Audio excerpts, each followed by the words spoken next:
Imagine un monde où être trop intelligent pourrait être un frein à ta réussite. Ça paraît absurde, non?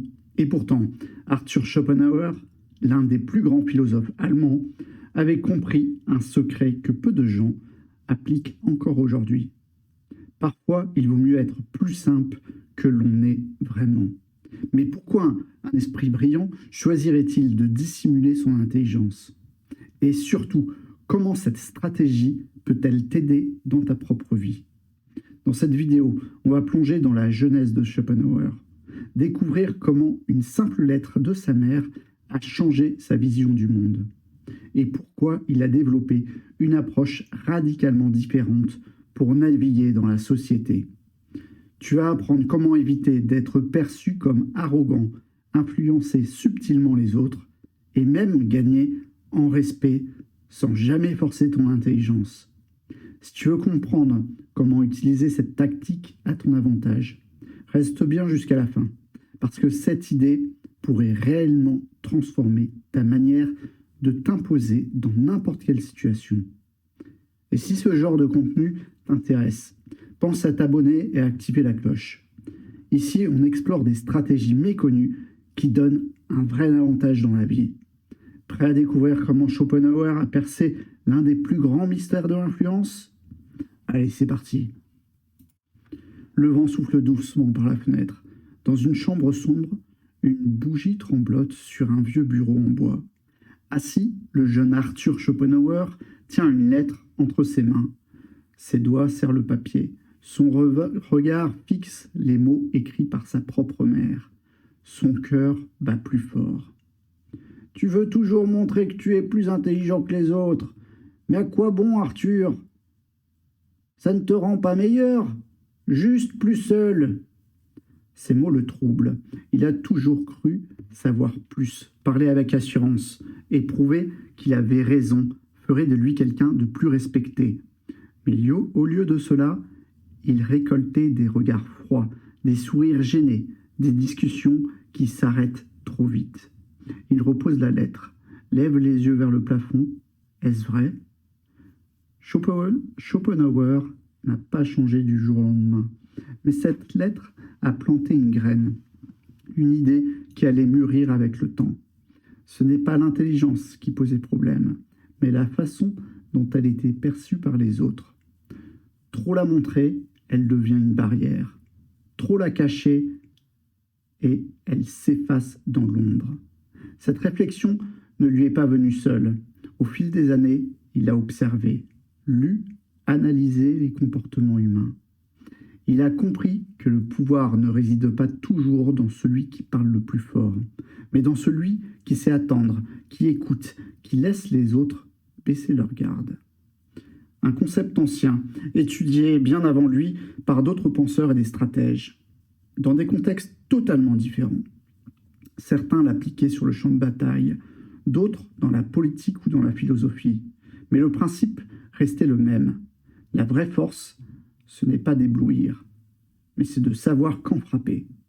Et cette leçon, Schopenhauer allait bientôt en voir toute la portée. Arthur Schopenhauer a compris une chose essentielle ce jour-là. Ce n'est pas son intelligence qui le freinait, mais la façon dont elle était perçue. Être brillant, argumenter, avoir toujours raison, tout ça ne servait à rien si les autres se détournaient.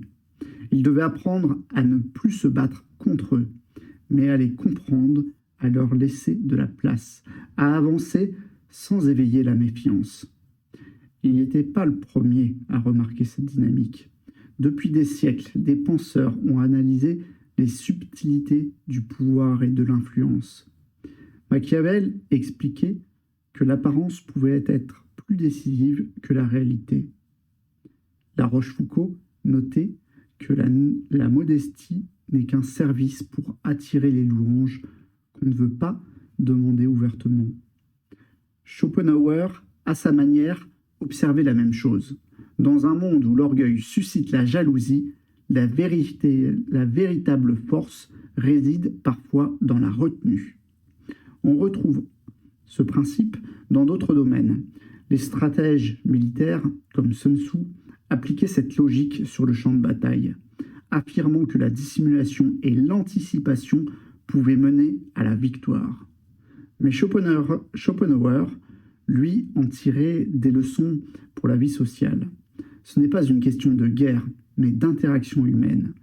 Montrer trop d'intelligence, trop de confiance, c'est comme poser cette carte face visible sur la table. Tout le monde voit ton jeu et s'y prépare. Mais si tu écoutes plus que tu ne parles, si tu laisses les autres sous-estimer ta force, alors tu gardes toujours un coup d'avance. Et ça, tu peux l'appliquer dès maintenant. La prochaine fois que tu es dans une discussion, au lieu de prouver que tu as raison, essaie autre chose. Fais une pause, pose une question, laisse parler l'autre. Tu seras surpris de voir à quel point cela change la dynamique. Tu n'es pas moins intelligent en te taisant, tu deviens juste plus stratégique. Parce que dans la vie, ce ne sont pas les bruyants qui gagnent, ce sont ceux qui savent attendre le moment. Et c'est vrai partout, dans ton travail, dans tes relations, dans le sport. Savoir doser sa force, c'est une compétence que seuls les plus malins maîtrisent. Schopenhauer n'a jamais formulé une méthode pour naviguer dans la société. Il ne donnait pas de conseils sur comment agir, mais il observait les dynamiques humaines avec lucidité. Il avait compris que l'intelligence, lorsqu'elle est trop exposée, peut susciter le rejet plutôt que l'admiration. Une vérité intemporelle que l'on retrouve aujourd'hui dans de nombreux domaines. Imagine un boxeur sur le ring. S'il donne tous ses coups trop vite, sans réfléchir, il s'épuise et se fait contrer. Mais s'il prend le temps, s'il observe, s'il attend le bon moment, alors il touche avec précision et fait la différence. Dans la vie, c'est exactement pareil. Ceux qui parlent trop vite, qui veulent toujours prouver qu'ils ont raison, finissent par se fatiguer et perdre l'attention des autres. Mieux, ceux qui savent écouter, qui laissent venir l'opportunité, ce sont eux qu'on respecte et qu'on suit. Les personnes qui réussissent aujourd'hui, que ce soit dans le travail, les relations ou le sport, appliquent inconsciemment des principes similaires. Regarde les leaders les plus influents qui ne cherchent pas à monopoliser la parole, mais ils savent frapper fort au bon moment. Dans ton travail, observe ceux qui réussissent le plus. Ce ne sont pas forcément ceux qui crient le plus fort en réunion. C'est celui qui parle au bon moment, qui pose une question juste avant la décision finale. Dans tes relations, pense à ces amis qui ne cherchent pas à dominer, mais qui savent écouter et te donner un conseil au bon moment. Même dans le sport, regarde les grands champions. Ils savent quand attaquer, mais aussi quand se retenir pour surprendre. Ce n'est pas une technique magique, mais un simple changement de posture. Si tu testais ça dès aujourd'hui, lors de ta prochaine conversation, au lieu de répondre immédiatement, prends une seconde, respire, pose une question, regarde ce qui change. Tu verras que parfois, ne pas chercher à avoir le dernier mot, c'est ce qui te donne le plus d'impact. Mais attention, comme toute observation philosophique, ce constat a ses limites. Trop se retenir, trop jouer l'effacement peut aussi devenir un piège. Parce que parfois, il faut savoir frapper et montrer sa propre valeur. Un vieux maître et son élève marchaient côte à côte sur le chemin de terre. Le soleil se couchait et peignait le ciel d'orange et de rose. L'élève impatient demanda « Maître, quand serai-je prêt à montrer ma force ?» Le maître sourit et ramassa un caillou. « Regarde cette pierre. Si je la serre trop fort, elle glisse de mes doigts. Si je la tiens trop doucement, le vent l'emporte. Ta force doit être comme cette pierre, ferme mais pas écrasante. » C'est pareil pour l'intelligence et la retenue.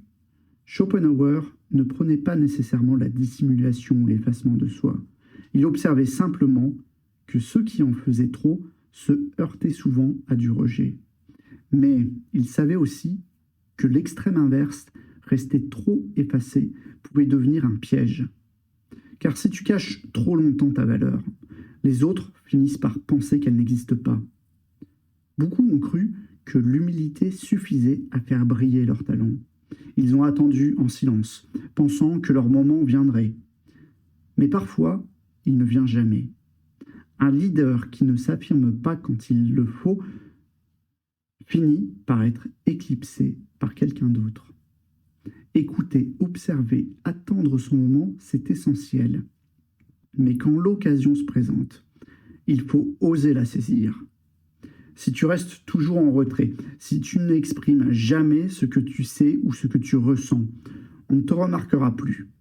Regarde certains entrepreneurs brillants, certains grands orateurs. Ils savent observer, analyser, mais quand vient le bon moment, ils parlent avec impact. Aujourd'hui, choisis un instant pour affirmer ta valeur. Lors d'une discussion, ne laisse pas passer une opportunité de te donner ton avis. Pas en criant, pas en écrasant les autres, mais en disant une phrase claire, simple, forte. Fais entendre ta voix. Parce que dans la vie, être trop discret, c'est comme être invisible. Et personne ne suit quelqu'un qu'on ne voit pas. Un vieil homme et son petit-fils observaient un arbre au bord d'une rivière. L'enfant pointa du doigt une branche fine qui se pliait sous le vent. « Regarde, grand-père, c'est une branche, elle est faible, elle va casser. » Le vieil homme secoua la tête et sourit. « Non, regarde bien, elle plie, mais elle ne rompt pas. Pendant ce temps, les branches rigides tombent dès qu'un orage arrive. La force n'est pas toujours de résister, c'est de savoir quand céder et quand tenir bon. » Dans la vie, c'est pareil. Schopenhauer a compris que l'humilité pouvait être une arme puissante, mais il savait aussi qu'il fallait choisir ses moments. Trop se cacher et personne ne te verra.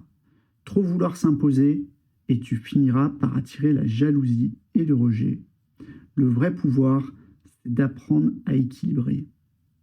Aujourd'hui, demande-toi, où est-ce que tu dois faire preuve de plus de discrétion? Où est-ce que tu dois, au contraire, affirmer ta place? Peut-être qu'au travail, tu gagnes à observer plus avant d'agir. Peut-être que dans tes relations, il est temps d'exprimer ce que tu ressens vraiment. La vraie intelligence, ce n'est pas de prouver aux autres que tu es plus fort, c'est de comprendre le bon moment pour parler, le bon moment pour écouter et surtout le bon moment pour agir. Parce qu'à la fin, ce n'est pas ceux qui crient le plus fort qui laissent une trace, mais ceux qui savent doser leur impact avec précision.